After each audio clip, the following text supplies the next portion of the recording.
¿Qué tal? Buenas noches, bienvenidos a Espiral.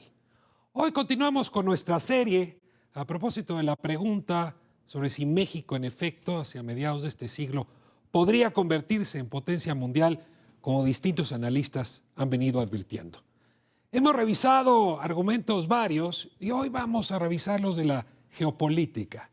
Es decir, qué tanto la geografía que distingue a México, pegado a Estados Unidos, en medio de los dos océanos comercialmente más importantes, la demografía, por el otro lado, la migración mexicana a los Estados Unidos, pueden ser en efecto razones que fortalezcan a México hacia el futuro.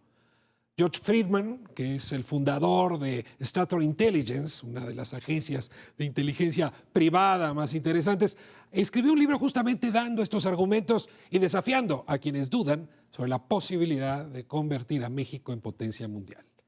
Sin embargo, la geopolítica no solamente es un fenómeno de la naturaleza. Ningún país se vuelve potencia por arte del milagro. También ocurre que las poblaciones y las instituciones y el Estado importan. Hoy hablaremos de esto, de la geopolítica y la posibilidad de México de convertirse en potencia mundial hacia mediados de este siglo. Comenzamos.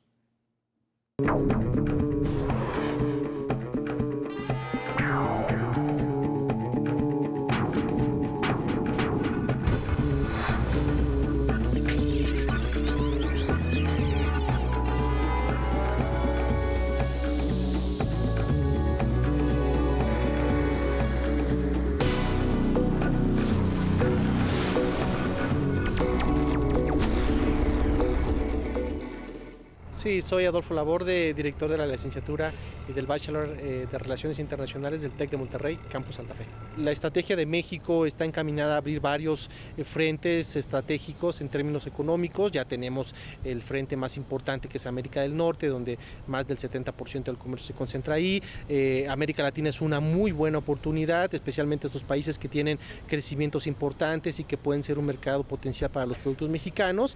Y número dos, pues hay que también tomar en consideración el crecimiento de China, el decrecimiento de Japón, por supuesto, y de algunos otros países que pueden ser importantes en los próximos 10-15 años. México debe de estar abierto a ellos, para eso estamos trabajando con acuerdos de complementación económica como el caso de Japón, acuerdos tentativos de libre comercio con Corea, con Singapur, y bueno, está pendiente el caso de China.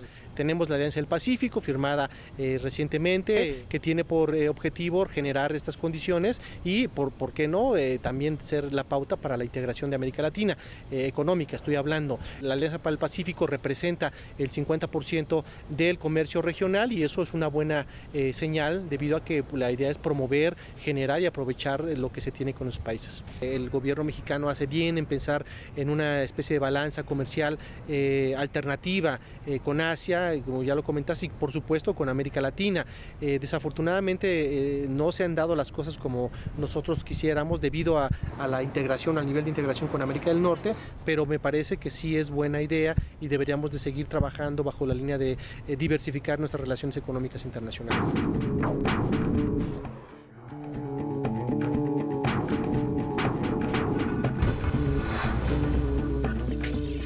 Abrimos nuestra conversación sobre geopolítica con expertos, con quienes han trabajado el tema, lo conocen y bueno, son también críticos de estas profecías que algunos hacen, pero en el fondo, supongo, dan ganas de creérselas.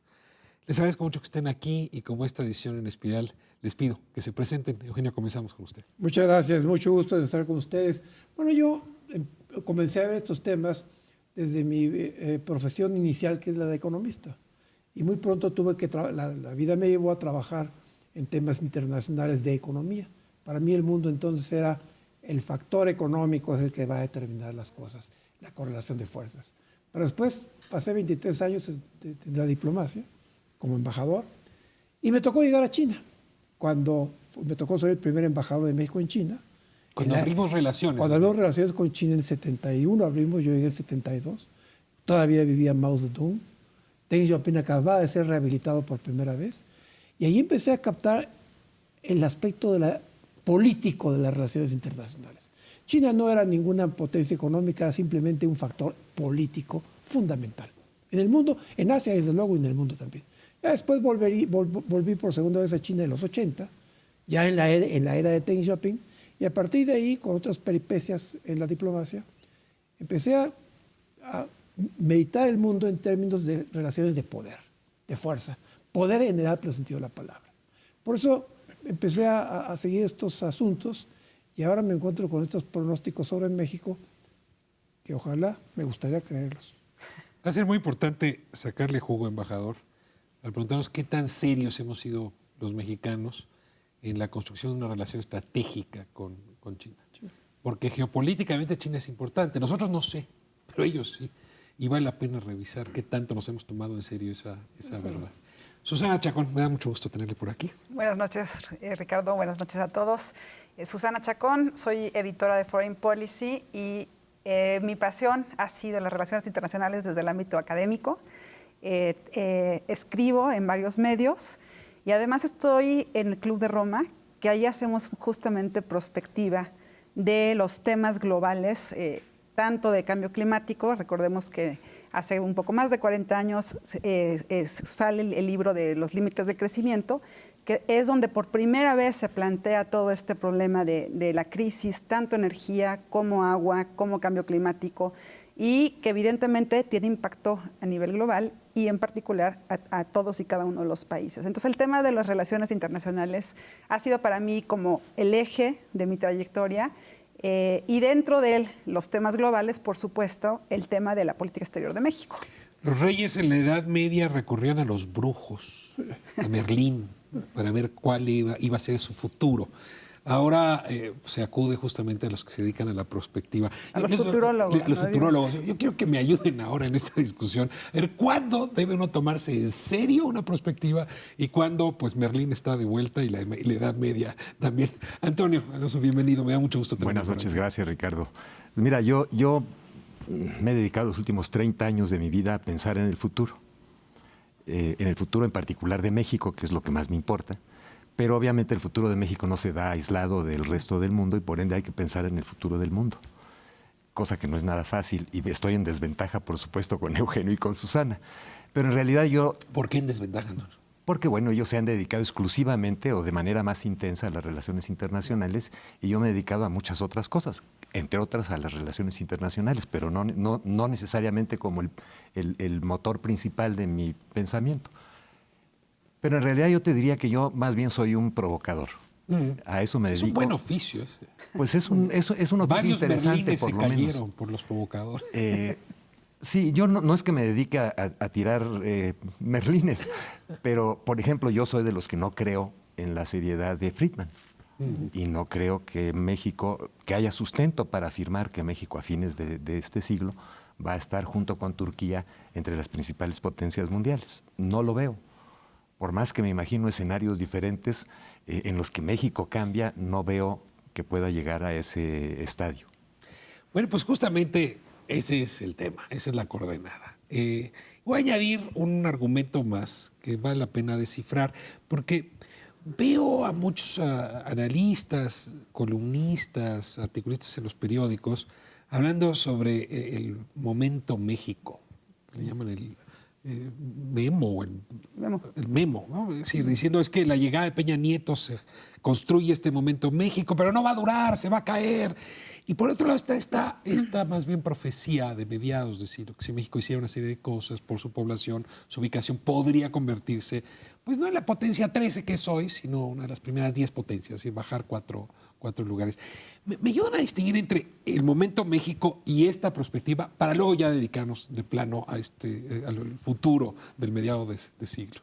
Bueno, el momento México fue totalmente circunstancial y el anuncio de las llamadas reformas estructurales, término que no se ha explicado bien, planteó mucho optimismo. Un optimismo natural y otro es optimismo premeditado por intereses, ¿no?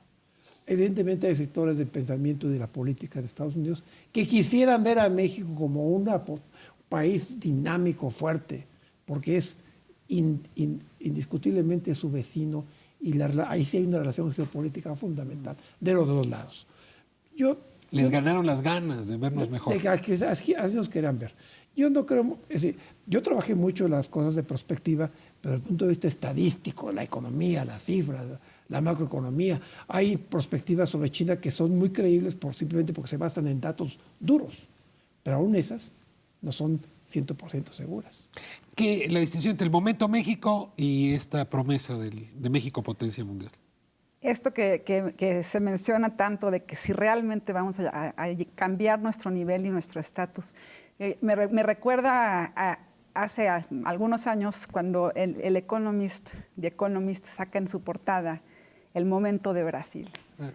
Y está volando el Corcovado, el Cristo de Corcovado, sí, lo sacan realmente como si estuviera elevándose, como Brasil se está elevando. Y curiosamente, muy poco tiempo después, eso se viene en picada, hasta abajo. Entonces yo también soy crítica porque primero tendríamos que hacer muchas cosas de fondo para que este momento de México realmente se instrumente y se lleve a cabo. Y tenemos que ser muy cuidadosos, Ricardo, porque muchas veces hablamos de más, pensamos de más o demasiado positivismo, una futurología que está muy equivocado y eso nos lleva a tener resultados muy precarios. Sí sería muy cuidadosa en hablar justamente de resultados concretos y de datos duros, porque si no hay datos duros, difícilmente podemos ir viendo los avances y también las críticas de lo que hemos hecho mal. A ver, déjenme insistir en distinguir estas dos cosas, porque el Movimiento de México parece una estrategia de propaganda. ¿No? Sí, nuevo gobierno, sí, claro, nuevas reformas estructurales, se junta con la expectativa, claro, 2 o 3 medios y ya, se junta el Movimiento de México. Es decir, claramente un trabajo bien hecho de publicidad. Ahora, eso y elementos que llevan a suponer que México puede mejorar sustancialmente su circunstancia actual son dos cosas distintas. Y ahí sí le rogaría que me ayudara por lo menos a darme elementos para distinguir una cosa, esa propaganda de la otra realidad eventual. Te voy a dar un ejemplo que creo que es clave para hacer esta distinción. México no tiene una visión de largo plazo. México no tiene un proyecto de largo plazo. No lo ha definido. A lo más que llegamos es a los próximos 6 años. ¿Cómo vamos a poder llegar a ser una potencia mundial en términos como están planteados si no sabemos a dónde queremos llegar siquiera? No sabemos qué México queremos para los próximos 40 años. Ya no digo a finales de este siglo. México es un país que es miope. Octavio Paz decía que los países se distinguían no solo por su historia, sino también por sus proyectos. México tiene una historia riquísima, pero no tiene proyectos.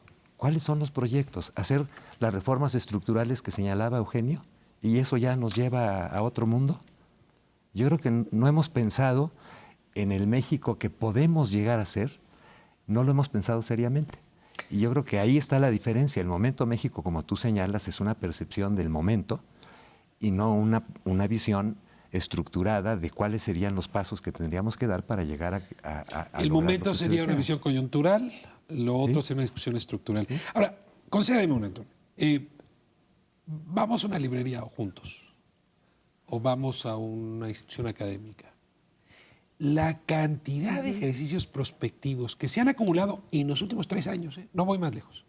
Aquí exhibía yo hace unas semanas lo que distintas calificadoras y bancos han hecho sobre la perspectiva de México. Aquí tengo México 2042, futuro para todos.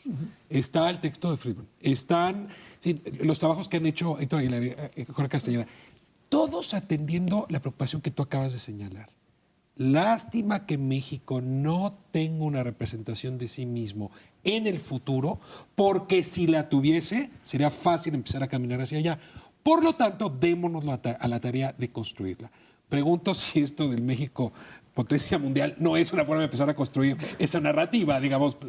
Yo ahí te distinguiría entre dos momentos. Uno es el pensar en los futuros posibles, es decir, qué sí podemos pensar que puede ocurrir, y otra es cuál es el futuro deseado o el futuro preferido. Y en el futuro preferido vamos a tener divergencias muy serias, porque es un asunto valorativo.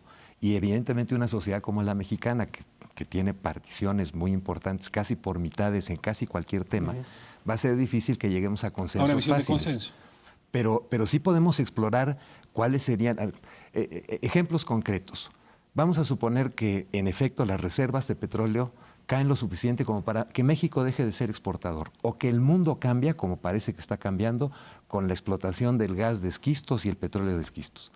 ¿Cuáles van a ser las fuentes de ingreso de México? Y no tenemos respuesta a esa pregunta. No tenemos respuesta. Yo vi que querías intervenir. Sí, no, es que yo acepto esto que dice Antonio de que México no se ha pensado hacia el futuro. Pero no es México, son, digamos, las élites o los dirigentes o los académicos.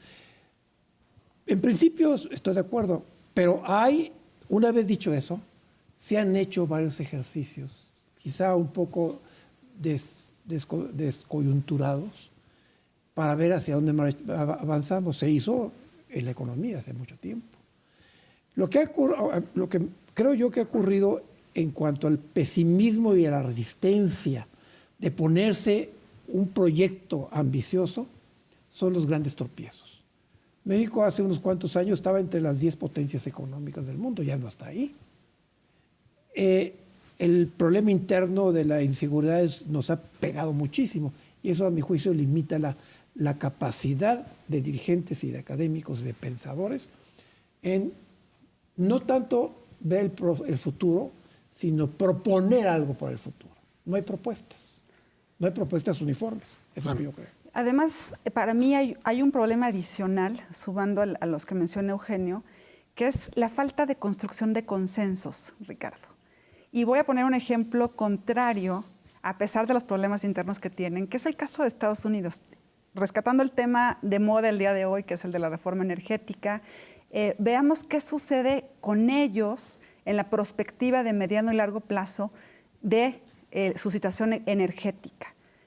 2000, cuando empieza la primera administración de Bush hijo, el vicepresidente es Dick Cheney. Y a partir de ese momento, en 2001, en marzo del 2001, se dan a la tarea de presentar el informe Cheney, que hace toda una perspectiva de qué es lo que tienen que hacer para comenzar a ser autosuficientes en algún momento en cuestiones energéticas.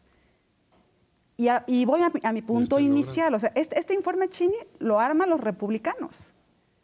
Entran las siguientes administraciones que son demócratas y esto se continúa, la trayectoria se continúa. Esta lógica de consensos, nosotros seguimos perdiendo demasiado tiempo en una lógica de estoy o no de acuerdo contigo porque tú eres blanco, yo soy negra, y realmente en lugar de estar pensando en una proyección de una estrategia nacional dentro de una lógica global y del mundo, porque no nada más no la pensamos en la lógica interna, sino que difícilmente vemos cómo nos impacta el mundo y los cambios globales. Ahora, ¿es posible construir cierto nivel de consenso cuando hay datos duros? Si uno sabe cuál va a ser la talla de la población, el volumen del comercio, la potencialidad que se tiene en energéticos. Es decir, a mí la parte que me sorprende, les confieso, es que sigamos discutiendo incluso los datos duros. Sí. Me voy a ir a corte y al regreso me gustaría que me ayudaran a ponernos a entender por qué tanta discusión incluso sobre los datos duros. Ya olvídate los mapas mentales, las ideologías, las proyecciones políticas, sobre los datos duros. Voy a corte y regresamos. Quédense con nosotros.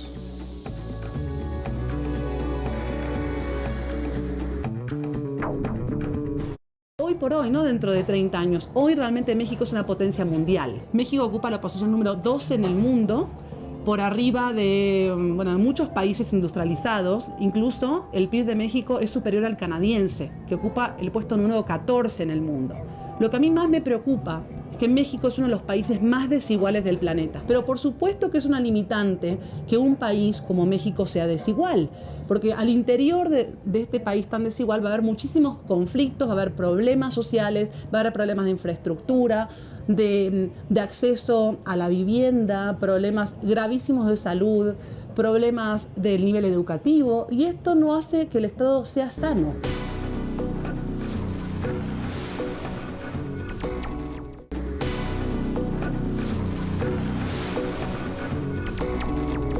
Soy Leticia Armenta Fraire, soy directora del Centro de Análisis Económico del TEC de Monterrey, Campus Ciudad de México. Este acuerdo de Asia-Pacífico es muy importante porque incluye países que por su dimensión impactan tienen una gran influencia en la economía mundial. Los chinos han estado creciendo antes de la crisis en un promedio de un 14%.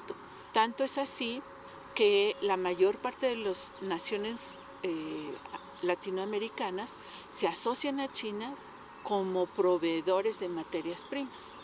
En ese caso, México se distancia un tanto de estos otros países. Sí proveemos a China algunas materias primas, pero no es lo primordial para nosotros. Si nosotros pensamos en Brasil, por ejemplo, que es otro de los gigantes en Latinoamérica, la complementariedad entre Brasil y China es muy sencilla, porque Brasil tiene grandes recursos naturales y China demanda grandes provisiones de materias primas. En el caso mexicano no, porque somos países, China y México, que tiene una transformación semejante. Entonces, la complementariedad no se da de manera obvia. Hay que hacer toda una incursión. China, por ejemplo, tiene una fuerte demanda hoy por hoy en la agroindustria. Yo creo que allí hay un sector que es una oportunidad para México. La población china también se ha estado transformando. Entonces, hace 20 años tenían un grande problema de pobreza, alrededor del 60% de su población. Hoy tienen alrededor del 12, entre el 12 y el 13 en pobreza. Quiere decir que hay una gran cantidad de población en clase media. Y por los patrones de consumo que se comienzan a imitar en China, estos productos, café tipo gourmet, vino y otro tipo de productos, insisto, de esta agroindustria, pueden tener cabida en este mercado. Allí tendríamos que buscar complementariedad, aprender de ellos y que ellos aprendan de nosotros. Yo creo que sería la mejor oportunidad, la mejor alianza que podríamos hacer.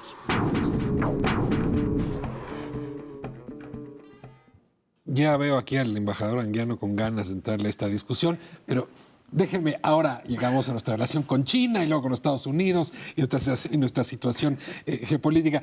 Lo que pasa es que Susana sembró, y con esto quisiera cerrar el bloque anterior, un tema bien interesante, ¿no? Un poco a raíz de lo que decía Antonio. Qué difícil es para los mexicanos ponernos de acuerdo, construir un consenso alrededor de temas centrales como el energético, las telecomunicaciones. Es decir, no queremos construir un proyecto de nación, ya ese tema no es, pero consensos mínimos de diagnóstico, de acción. Y ahí también, embajador, usted decía... Es que el caso de Estados Unidos, este caso en concreto de proyecto chino, es lo que hacen las potencias, los imperios. Ahí es donde cuenta la geopolítica.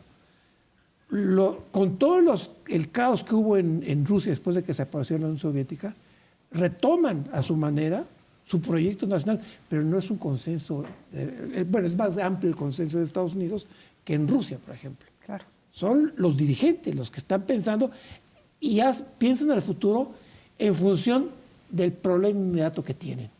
¿Por qué nos estamos rezagando en términos geopolíticos, en términos de poder? Porque somos dependientes de energía. Pues vamos a resolver el asunto.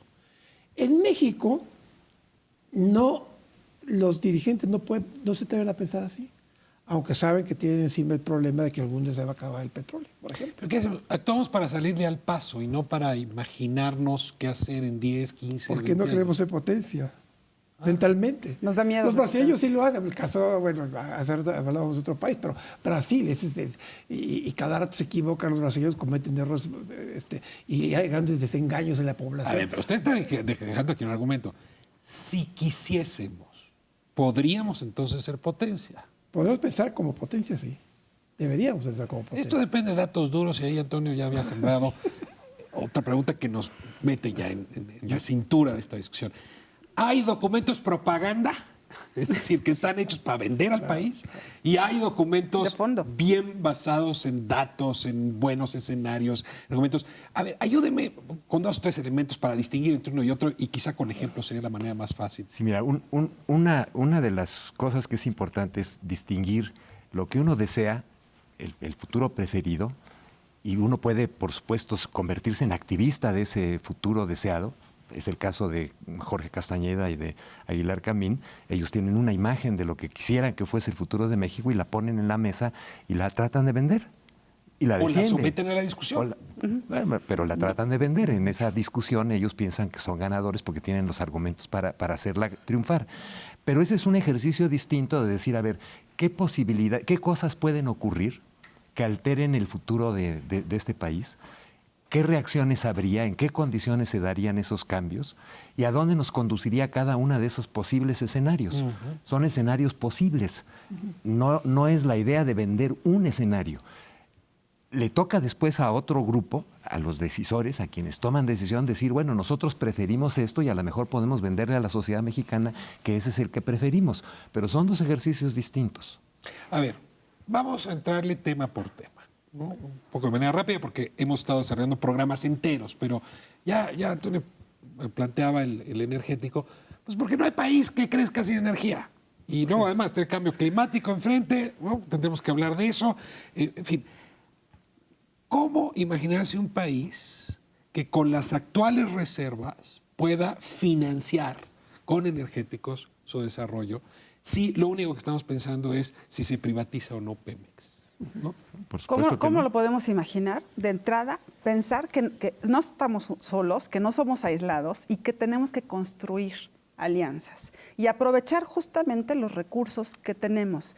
Si nos vamos a lo que se tiene en este momento como reservas de shale gas, que son lutitas, en los 10 más altos países que tienen reservas mayores están México, Estados Unidos y Canadá. El primero es China, el segundo es Estados Unidos, el tercero es Argentina, si no me equivoco. México estaba en el cuarto, pero lo bajaron ahorita al sexto, y Canadá está por el séptimo. Pero en los 10 primeros están los 3 países de América Latina. La región exclusivamente de América del Norte, en materia energética es enormemente rica. O sea, no nada más es Estados Unidos, no nada más es México. ¿Cómo podemos pensarnos a futuro realmente construyendo alianzas y sacando el beneficio de lo que tenemos y de lo que podemos construir justamente con lo posible? No hay un documento rector de Norteamérica en materia de shale gas, para ponerme en esa coyuntura. En concreto. Pero además yo creo que pensar nada más en lo que tenemos, contrario a lo que afirma Susana, yo creo que sería un error.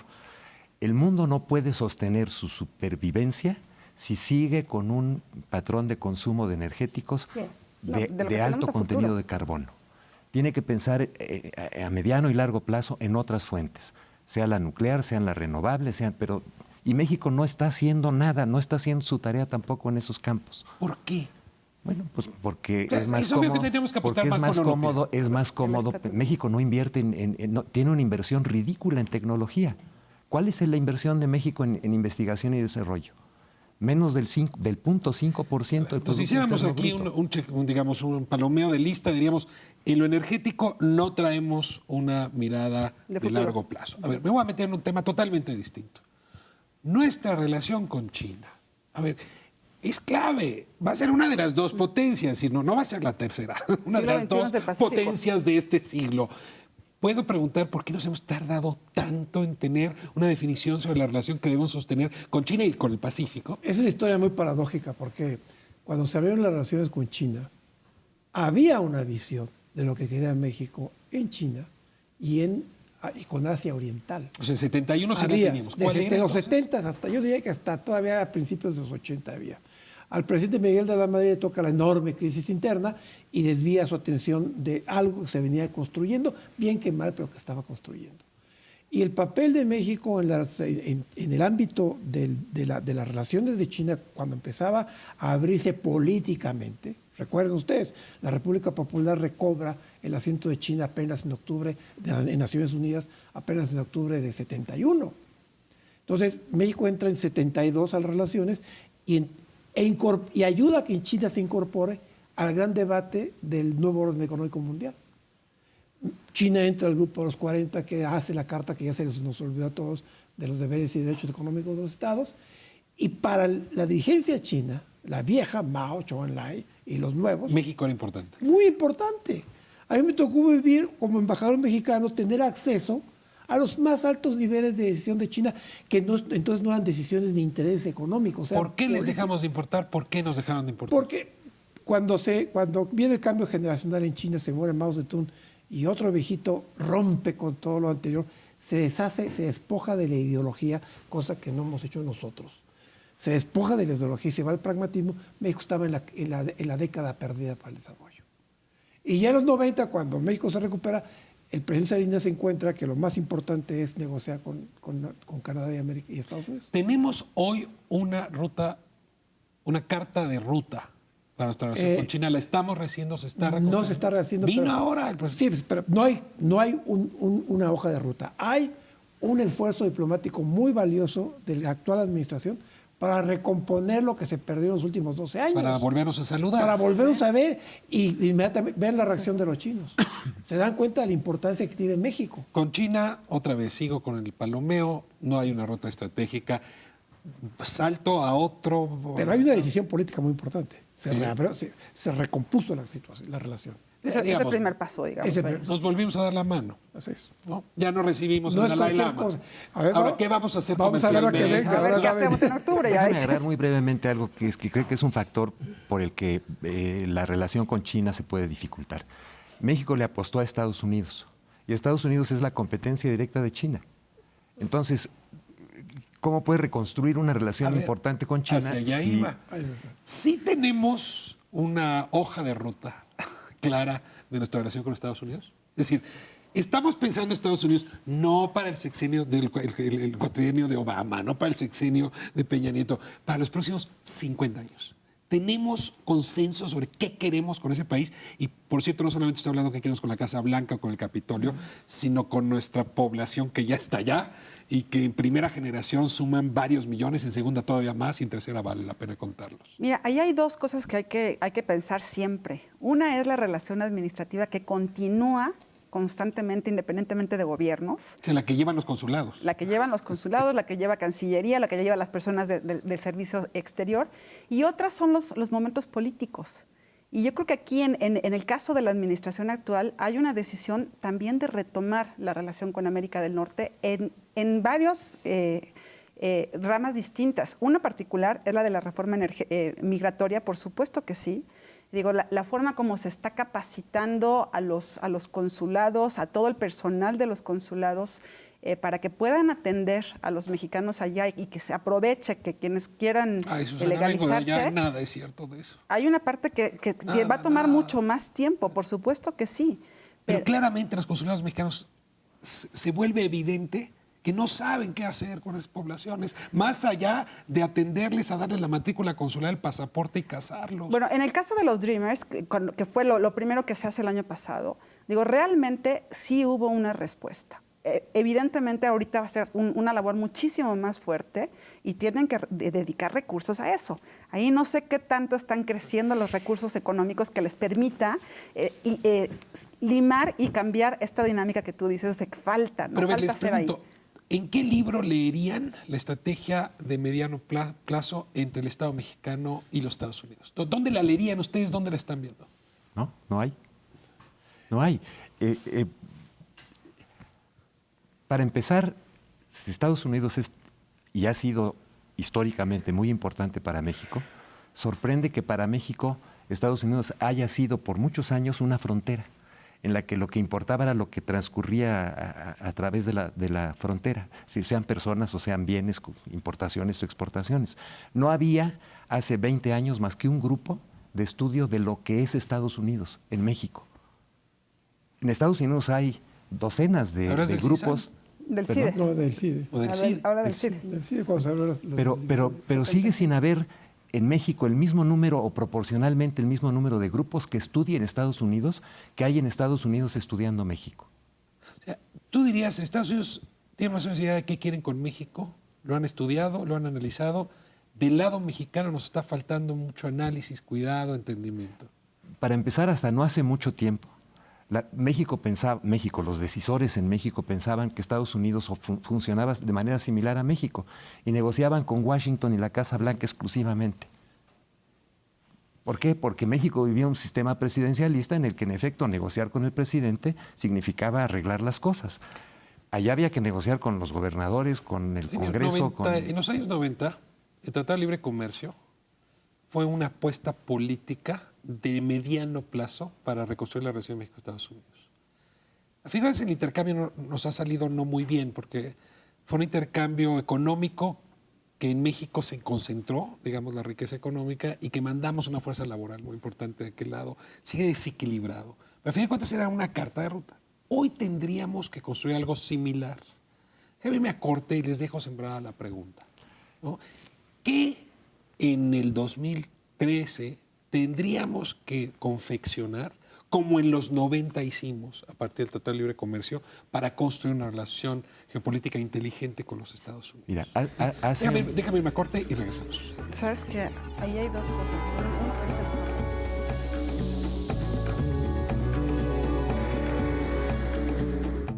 El caso de Brasil es coyuntural, ha tenido un buen desempeño, en términos económicos, pero bueno, la crisis en Europa les ha pegado a los brasileños y bueno, eso puede también poner en entredicho lo que se ha dicho de Brasil, que es el ejemplo para América Latina. México y Brasil son países que también han tenido una historia difícil, somos competidores, somos economías competitivas, no complementarias y por lo tanto hace que en algunos foros haya cierto roces. México tiene mejores y mayores niveles de industrialización que el brasileño y bueno, pues México tiene América del Norte y también tiene abierto América del Sur. No depende del mercado europeo, que es un mercado contraído y que por alguna razón u otra Brasil sí depende de ellos, ¿no?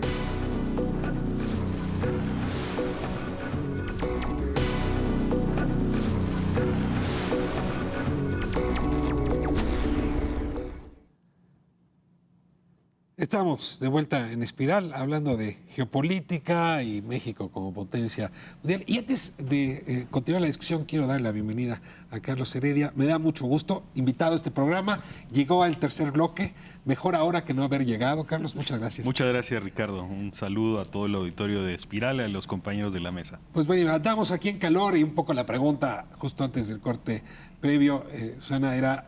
Teníamos el Tratado de Libre Comercio en los 90 como un faro en el horizonte, a dónde conducir los esfuerzos de cooperación con Estados Unidos a través del comercio, por lo pronto. Hoy tenemos algún instrumento similar, hay un texto ahí nuevamente que leer en esa materia. Regresamos a este elemento de si tenemos o no una visión integral y de mediano y largo plazo.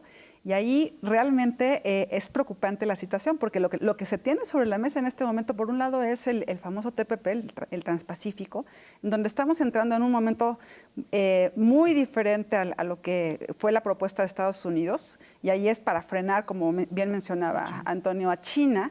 Entonces, ¿qué vamos a hacer realmente con China?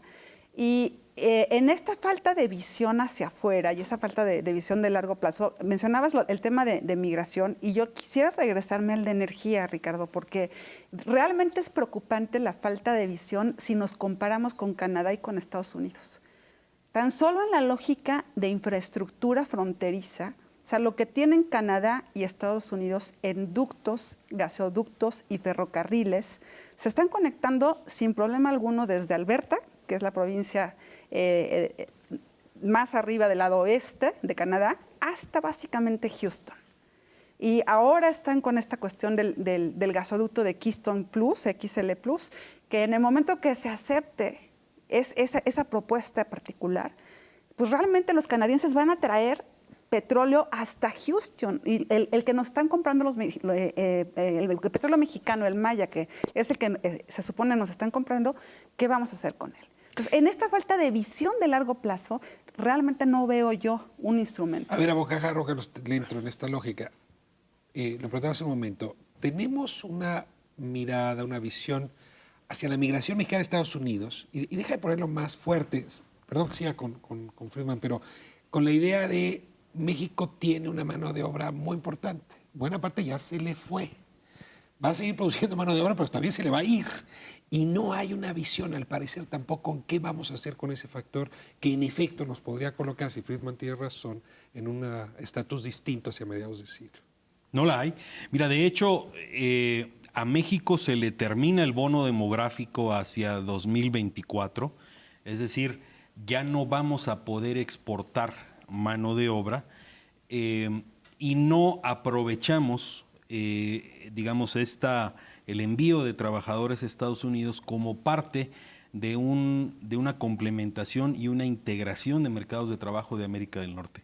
Si no logramos sacar a la migración del espectro, digamos, de seguridad nacional, del espectro terrorismo. Exacto. Y no lo colocamos, como se hizo en el caso del TLC 94, que se habló de bienes, servicios, flujo de mercancías, de inversiones, de capitales, no se habló de movilidad laboral. Se quedó trunco el TLC, la migración quedó totalmente separado de la integración económica y de la complementación de mercados laborales. Pero a ver, aquí los detengo. A ver, eso no se pudo porque en Estados Unidos se colocaban barreras, incluso para pensarlo. Pero eso hubiera obligado a México a pensar en otras salidas, en otras estrategias que sí le fueran convenientes y no vivir esto como una fatalidad. No lo hicimos. No lo hicimos, no hubo esa visión. Y te digo, el espacio, el tiempo que queda ya es muy corto. Quedan 10, 12, 14, 16 años de bono demográfico que se van rápido. Y recién ahorita empezamos a hablar de tener una visión regional de movilidad laboral en México, Centroamérica, Caribe, respecto a Estados Unidos. Pero yo quería agregar un punto respecto a si tenemos una estrategia o no hacia Estados Unidos. Hacia Estados Unidos. Bueno, evidentemente no la tenemos, como tampoco la hemos tenido para Asia-Pacífico, pero la paradoja, Ricardo, es que ellos sí la tienen para nosotros y los chinos la tienen para nosotros. Es decir, te pongo el ejemplo del Puerto Lázaro Cárdenas. El Puerto Lázaro Cárdenas es la sede de 3 multinacionales que son número 1 en el mundo. ArcelorMittal es el mayor productor de acero del mundo, tiene una siderúrgica allí. Maersk Line es la mayor naviera del mundo, tiene sede en Copenhague, pero sirve al puerto de Lázaro Cárdenas. Y Hutchison Port Holdings es el mayor operador portuario del mundo con sede en Hong Kong. Y los 3 dicen, Lázaro Cárdenas es un nodo estratégico para el ingreso de mercancías que vienen de Asia-Pacífico, hacia México y hacia el corredor Lázaro Cárdenas, Valle de México, Monterrey, Texas y hasta los Grandes Lagos. Pero eso lo ven otros, desde afuera, no nosotros. ¿Quieren agregar algo en esta dirección? Un dato. Estamos aquí hablando de que si tenemos una visión, en el caso de la agenda con Estados Unidos, de largo plazo. Yo me pregunto, puede haber visiones parciales, desde luego hay gente que ha publicado, que ha escrito, no viene el caso hablar de ellos, pero políticamente no la tenemos. Y la pregunta es, ¿no la tenemos porque internamente hay una visión política sustentable en México? Los gobiernos que han llegado han definido siquiera completo el proyecto de administración que van a tener, o están respondiendo a circunstancias, a ver cómo tapan un hoyo y cubren otro. A ver, retomo el argumento. Hay suficiente producción intelectual, diagnósticos, escenarios. No hay lo que llamamos voluntad política para que esas visiones se pongan sobre ruedas. ¿Estarías de acuerdo, Antonio? No. A ver. Yo creo que hay una gran cantidad de diagnósticos. No hay una gran cantidad de escenarios puestos sobre la mesa. ¿Cuáles son las opciones? ¿Cuáles son los escenarios del transporte en México? Por tomar otro ejemplo.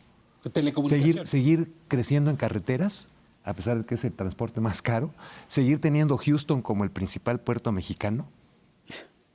Esa es la visión que tenemos. Seguimos pensando en que con construir 4 corredores norte-sur de altas especificaciones en carreteras basta.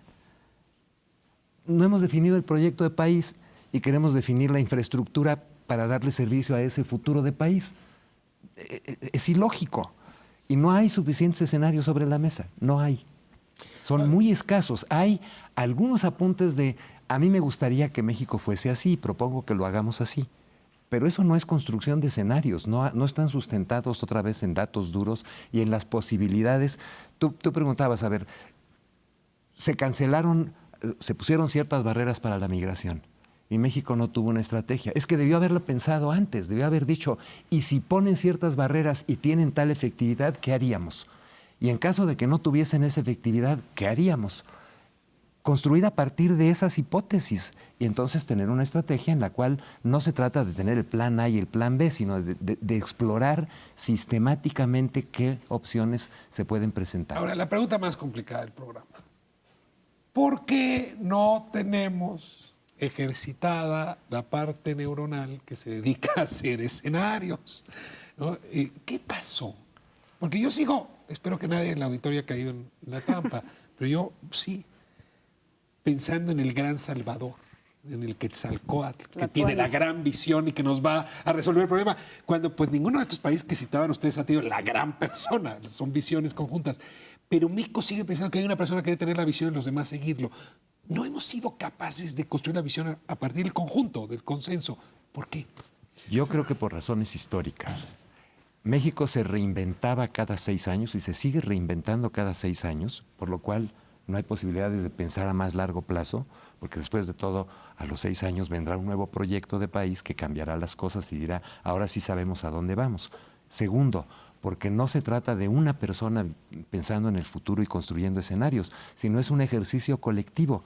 Y nosotros no somos muy buenos, que digamos, para construir escenarios colectivos. Pero más allá de un determinismo histórico, hay que pensar, otros países hacen prospectiva y hacen escenarios, pero los hacen las empresas poderosas, Sí. las hacen los gobiernos para sectores específicos, porque defienden intereses, ya sea globales o sectoriales o regionales. Y acá no se ha dado, primero, las grandes empresas mexicanas que han crecido, las últimas, en telefonía, etcétera, Cemento, telefonía, todavía televisión. no aunque ya empiezan. Por ejemplo, el cemento ya hace rato que han hecho estudios, Zambrano y su gente, de posibilidades, de opciones que hay en el mercado mundial del cemento. No hemos madurado todavía como una economía desarrollada, ni emergente siquiera, ni políticamente tampoco. Ricardo, tu gran pregunta nos mete al punto donde estamos ahorita con la propuesta, o lo que venga como propuesta de reforma energética. Mira, yo avanzo 2 hipótesis para contestar a tu pregunta. Uno, por la fragilidad institucional. Depender excesivamente de un líder sexenal y no de fortaleza de instituciones que hacen un trabajo a largo, a mediano plazo. Y la segunda, porque el mexicano es escéptico ante las reformas, porque piensa que básicamente van a beneficiar a los mismos de siempre. Es decir, la economía política de las reformas es ¿para qué reformar si simplemente voy a alimentar y voy a beneficiar a los dueños, a los amos del país, de adentro y de afuera, ¿no? Y no tengo yo una expectativa personal y familiar de mejorar en mi horizonte cercano. Hay algo que a mí me preocupa enormemente, sumado a la falta de consensos, Ricardo, que es también esta falta de visión integral. Pensamos cada quien desde su nicho de especialidad, infraestructura, transporte, migración, energía, Asia-Pacífico, pero no logramos pensar de manera integral. No vemos al país con un proyecto, digamos, que realmente nos lleve, para ir a largo plazo, para ir a mediano a largo plazo, tenemos que pensar no en un tema de la agenda, tenemos que pensar en cómo todos y cada uno se están afectando, pero sobre todo porque cada vez nos vinculamos más hacia afuera. Nos estamos vinculando sin una visión y sin un proyecto concreto, porque no sabemos, no estamos acostumbrados a pensar en términos integrales. Que esa es una preocupación que varios de nosotros tenemos y que realmente tratamos de hacerlo desde una lógica. Mencionabas que la falta de grupos de estudios sobre Estados Unidos, a diferencia de lo que hay en Estados Unidos, de lo que cómo conocen México. El caso de Carlos y yo estamos ahora en un grupo que liderea el CIDE, que está retomando justamente esta propuesta del Instituto de Estados Unidos. ¿Por qué? Porque no nada más es en México, Toño, es en toda América Latina, no hay un centro de estudios sobre Estados Unidos. Te invitamos. Hablamos de la relación México-Estados Unidos, pero no sabemos lo que son los Estados Unidos. Mira, tenemos que verlo en forma integral para poder realmente pensar en una visión de proyección de... Yo retomaría muy breve algo que dijo Carlos que me parece importante. Si tú revisas las encuestas nacionales de juventud, los mexicanos estamos dispuestos a hacer lo que sea para mejorar nosotros. Cuando se trata de sacrificarnos nosotros por el país, no, ahí las cosas cambian. México no tiene rumbo, no tiene posibilidades, esa es la respuesta que te dan los jóvenes. Pero yo sí. Yo y mi familia, sí. Sí. Eso sí, vamos a hacerla así muy se- así bien. se Déjeme No nos va a traer de problema. nuevo el tema del programa. Cada quien tiene definiciones distintas para geopolítica. Déjenme poner aquí la que puedo compartir. Fuerzas que van más allá de coyunturas, circunstancias, incluso de seres humanos y hasta de instituciones. Fuerzas como la geografía, la ubicación geográfica. Cambio climático es una fuerza que va más allá. Las transformaciones demográficas, ¿no? Son grandes movimientos que la ubicación a partir de estos dos elementos, ¿no? Geografía y población en ciertas circunstancias históricas. Ahí es donde, sí, insisto con el argumento, un país que está conectado a los dos mares que tienen pues mayor, práctica intensiva de comercio, la cercanía con Estados Unidos, que seguirá siendo potencia, nuestra migración, son elementos que llevan a Freeland a decir, sí, este puede ser una potencia. Pero ustedes aquí han puesto cada uno de los argumentos por los cuales no vamos en ese camino. Es mi pregunta final y nos movemos hacia allá en conclusiones. ¿Cómo hacer el cambio? Es decir, porque a todo mundo nos conviene que nuestra colonia esté bien porque nuestra casa va a estar mejor, va a valer más, si confiamos en que la colonia es una inversión que vale la pena. ¿Cómo hacer en pensar al país a futuro para que nuestra economía esté mejor? Es decir, ¿hay algo que pueda, en su experiencia del mundo, de otras naciones, de la historia mexicana, desatorar este pesimismo, esta incapacidad de representarnos hacia adelante, movilizar energías en un sentido positivo, pues para acercarnos, si no a la potencia 7, a lo que podríamos ser? Pues. Yo creo que lo primero que este país tenemos que hacer es coadyuvar a una maduración de los partidos políticos. Todos tenemos que cooperar de alguna manera u otra. No solo en la crítica o en la participación o en la militancia, cualquiera que sea el caso, sino en un verdadero esfuerzo de que los actores políticos se acerquen a un concepto general de las cosas. Y, desde luego, fortalecer las instituciones. Para mí, lo más grave de los últimos años es el debilitamiento institucional. El caso de las relaciones exteriores, no hay tiempo de decirlo, y de los consulados, es básicamente, a mi juicio, una debilidad institucional. No le dan los recursos porque no cuenta en el marco del presupuesto, etc. Y por último, yo diría, sí, la geopolítica, en el sentido que se explicó, es un factor importante que se había descartado por la globalización de fenómenos, la financiera, la ecológica, la medioambiental. Pero otra vez hay un libro notable, reciente de este año, que se llama La venganza de la geografía, de Kaplan. Sí. Bueno, ahí vuelve... que es el otro socio de Stratford Intelligence. Y ahí aparece en el último capítulo el caso de Estados Unidos y un capítulo que se llama México como una gran estrategia para Estados Unidos, claro. No de México. Sí. ¿No? Entonces, esos dos factores hay que tomarlos. Conclusiones, entonces. Yo tengo una visión de abajo para arriba. Yo creo que México ha mejorado su sistema democrático, la operación del sistema democrático, los partidos y demás. Pero estamos yendo hacia una democracia mejor sin ciudadanos. Yo creo que habría que formar ciudadanos. Y tenemos que abrirles las puertas para que participen, no de manera simulada, sino de manera activa. Sí. Si no hacemos eso, va a ser muy difícil que logremos consensos de ningún estilo. Yo creo que ese resquemor de yo por qué voy a hacer o aceptar una reforma si a mí no me va a beneficiar, es porque la historia nos ha demostrado una y otra vez que las cosas cambian, pero para mejorar a algunos, a los que las hacen cambiar, y no para mejorar a todos los demás. Pero no tenemos una articulación como ciudadanos, una organización ciudadana que permita expresarnos y los conductos abiertos para que exista esa participación. Mientras no cambiemos eso... Carlos, difícil. Conclusiones. Ciudadanos con sentido democrático y con responsabilidad democrática. Yo estuve el 3 de mayo en el Museo de Antropología en el discurso del presidente Obama. Él pintó un panorama en donde vamos a pasar del libre comercio a la integración productiva, a producir juntos aviones, automóviles y los que estábamos ahí sentados diciendo, ¿está hablando de nosotros? ¿Está hablando de México? Pintó un panorama extremadamente optimista, en el sentido de decir, nosotros ya vimos, los estadounidenses ya vimos de qué es capaz México, a ver si México responde. Susana. Suma esta raza de bronce, ¿no? Esta raza de bronce que el mexicano sí puede, en donde el mexicano no se la cree, el mexicano desconfía. Pero aquí hay también un divorcio y una disociación entre los líderes y parte de la sociedad también, que es muy interesante. Porque las fronteras en esta geopolítica son distintas, Ricardo, al siglo pasado. Estas fronteras, en el caso, por ejemplo, de las tecnológicas, pues ya nos saltamos las barreras geográficas que conocíamos tradicionalmente y en este momento muchas comunidades de varios de los estados se comunican directamente con sus comunidades en Estados Unidos.